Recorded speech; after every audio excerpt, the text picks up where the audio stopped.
बार बार use होनी है। सबसे अहम क्वेश्चन है यहाँ पर कि इन प्रॉपर्टीज को हमने लर्न कैसे करना है। अब हम कहते हैं कि जी एडिशन लॉज है, आपने बताया क्लोजर प्रॉपर्टी है, ठीक, तो सबसे पहले हम क्लोजर प्रॉपर्टी को ही डिस्कस करते हैं। क्लोजर लॉ ऑफ एडिशन, ठीक, ऐसे ही लिखते हैं ना, for all A B belongs to R, A plus B is real. What does it mean? A और बी अगर नंबर्स हैं तो ये रैशनल नंबर से बिलोंग करते हैं, रियल नंबर ना, और कोई ए बात नहीं, प्लस आपने बी को रैशनल से याद किया हुआ था। हाँ, अगर ए को बी में प्लस करें तो वो रियल नंबर आएगा। Very good, excellent. हम ये कहते हैं कि सपोज 1 और 3, ये जो दोनों नंबर्स हैं ये बिलोंग करते हैं किससे? रियल नंबर्स से, राइट? तो ये रियल हैं। अब क्लोजर प्रॉपर्टी ये कहती है कि अगर इनके दरमियान में एक ऑपरेटर, अब हम बार बार ऑपरेशन का वर्ड यूज करेंगे और ये यूज होगा हमारे पास प्लस, माइनस, मल्टीप्लिकेशन और डिवीजन के लिए। तो अभी जो हम ऑपरेटर यूज कर रहे हैं यहाँ पर दैट इज प्लस, तो हम कहते हैं एडिशन। तो हमने कहा कि जब हमने इस ऑपरेटर को यहाँ पर अप्लाई किया 1 + 3, तो ऐड करने से जो रिजल्ट मिला it was 4 and this 4 also belongs to the real number, right? फिर हम कोई से दो और नंबर्स को लेते हैं। सपोज आप कहते हैं -10 + 2, क्या आएगा? -8। तो -10 भी एक रियल नंबर है, 2 भी एक रियल नंबर है, और जो इसका रिजल्ट है वो क्या आया? -8। तो ये रिजल्ट भी क्या था? रियल नंबर था, राइट? इसका मतलब जो सेट अंडर कंसिडरेशन है उसमें जितने भी डिजिट्स, जितने भी नंबर्स शामिल हैं, उन सब को अगर हम पेयर में एड अप करें तो जो रिजल्ट है वो उसी सेट के अंदर आता है, उससे बाहर नहीं जाता। For example, I have a set here 1 और 0, ये मैंने बहुत छोटा सेट लिया है और ये हमारे पास एक्सरसाइज के क्वेश्चंस के लिए भी इंपॉर्टेंट है।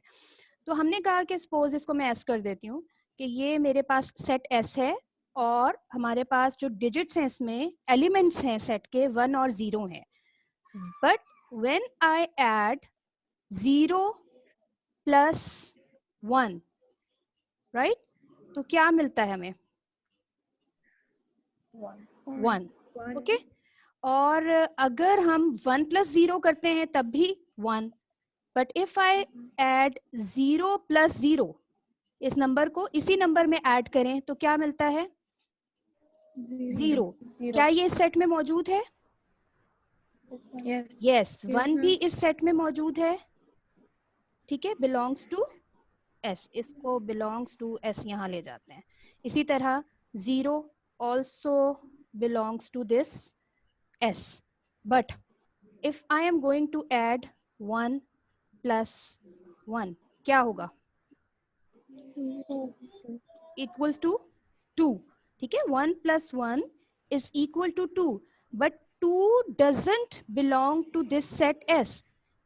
इसका मतलब कि ये जो सेट है इस पर closure property with respect to addition apply नहीं होती, राइट? यानी ऐसा नहीं है कि हर सेट क्लोजर प्रॉपर्टी को ओबे करेगा, हर सेट ओबे नहीं करेगा। इट डिपेंड्स कि जो सेट ओबे करेगा वो फिर कहलाएगा closed with respect to addition, right? उसके लिए हम वर्ड यूज करते हैं closed with respect to addition.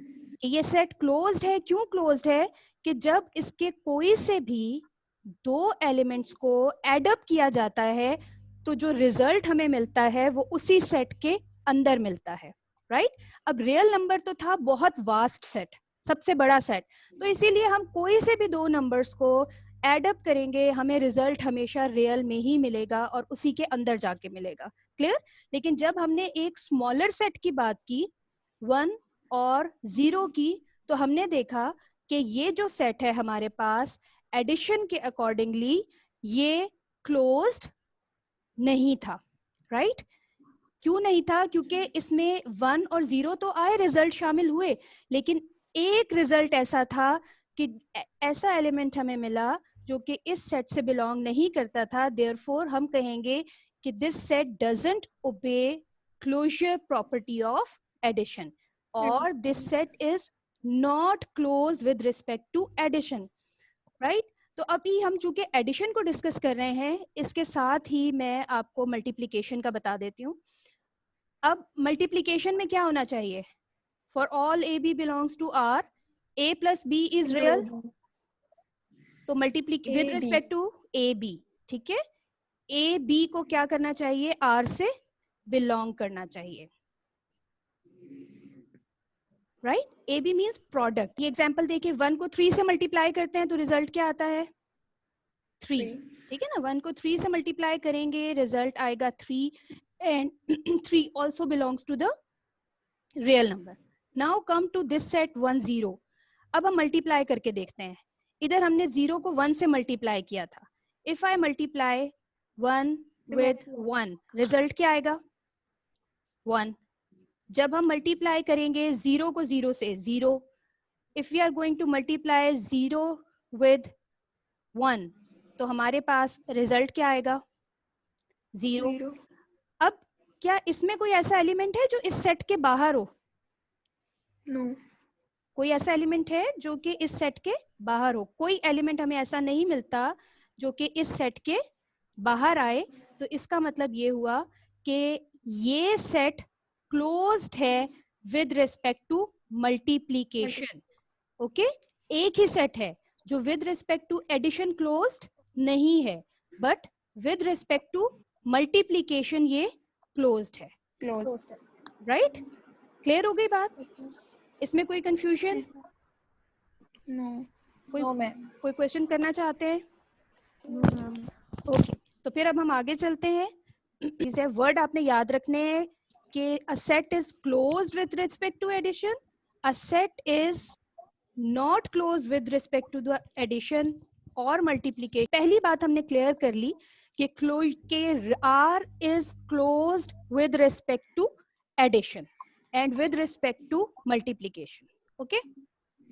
Now we come to the associative law of addition. ये बच्चों का बहुत फेवरेट लॉ होता है, associative law of addition. ठीक है, हम कहते हैं for all A, B, C belongs to R. पहले A प्लस बी को ऐड करें, फिर उसमें C को ऐड करें, A प्लस बी प्लस सी। इसमें हम ऑर्डर को चेंज नहीं करते। इसमें एसोसिएटिव लॉ ऑफ एडिशन में अगर हम जाएं तो हम क्या कहते हैं कि operations of both addition and multiplication are associative. कैसे एसोसिएटिव हैं? एग्जांपल ले लेते हैं कि अगर 1 2 3 बिलोंग करते हैं रियल नंबर से, तो अगर हम 1 और 2 को पहले ऐड करें और उसमें 3 को ऐड करें तो वो इक्वल आएगा 1 + 2 + 3 के। Clear? 1 + 2 is equal to 3, 3 + 3 equals to 6। So तो जब हमने 2 और 3 को ऐड किया वो इक्वल आया 5, और उसमें जब हमने 1 को ऐड किया वो भी 6। यानी एसोसिएटिव प्रॉपर्टी आपको ये कहती है कि 2 terms with the third term is always equal to the sum of first term with the sum of second and third term. यानी कि जब हम ऐड करते हैं तो हम एसोसिएट कर सकते हैं और ऐड कर सकते हैं कोई सी भी टर्म्स को पहले और उसके बाद दूसरी टर्म्स को। Similar is the case with the multiplication, कि पहले 2 नंबर्स को मल्टीप्लाई किया जाए और उसके बाद थर्ड नंबर को मल्टीप्लाई किया जाए, इज इक्वल टू के सेकेंड और थर्ड को मल्टीप्लाई कर दें और उसके बाद हम फर्स्ट नंबर को मल्टीप्लाई कर दें, तो रिजल्ट सेम आएगा। जैसे 24 इक्वल्स टू 24। यानी जब मल्टीप्लाई करें तो हम एसोसिएट कर सकते हैं, उनका ताल्लुक बना सकते हैं, या मल्टीप्लाई कर सकते हैं किसी भी एक फैक्टर को फर्स्ट और दूसरे को बाद में, right. Now we come back to the properties. ये सबसे इंपॉर्टेंट चीज यहाँ से स्टार्ट हो रही है, आइडेंटिटी। देखिए तरतीब आपको याद रखनी है। First of all closure law, second is associative law, now comes the additive identity. What do we mean by the identity? Identity क्या है?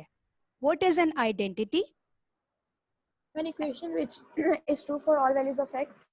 Which is true for all values of x. वो तो equation में हो गया. If I am talking about identity element, what is identity element? 0. 0 है. 0 क्यों है? Addition. एडिशन जब उसे उस टीचर नंबर जब में इसमें ऐड प्लस करते हैं तो वो करेंगे, चेंज नहीं होता। जब वो उस नंबर को ऐड करते हैं तो उस नंबर में वो चेंज नहीं होता। Very good. ये मैंने इसके लिए एक और वर्ड भी बताया था कि आइडेंटिटी आपके पास क्या है, ये एक इफेक्टलेस एलिमेंट है। एंड कि वो दूसरे एलिमेंट पे कोई असर नहीं डालता। ठीक है, जैसे हमने कहा कि ए अगर आर से बिलोंग करता है, ये डज नॉट नहीं है, दिस इज देयर एग्जिस्ट, ये देयर एग्जिस्ट है। ठीक है, इट डज नॉट एग्जिस्ट नहीं है, ये देयर एग्जिस्ट है। कि zero belongs to R such that a plus 0 equals to a and 0 plus a equals to a।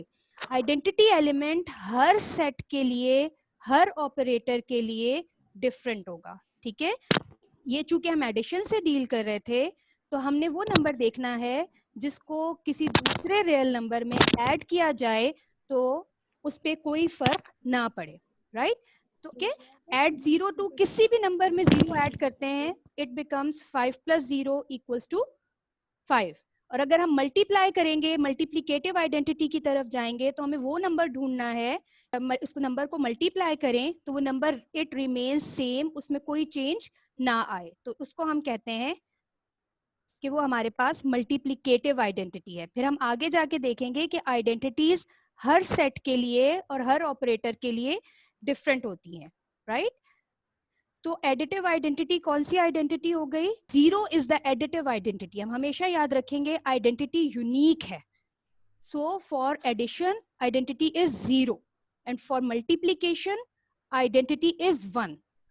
Okay, क्योंकि 1 को जब मल्टीप्लाई किया जाएगा तो रिजल्ट हमारे पास सेम रहेगा। Now we move towards the additive inverse.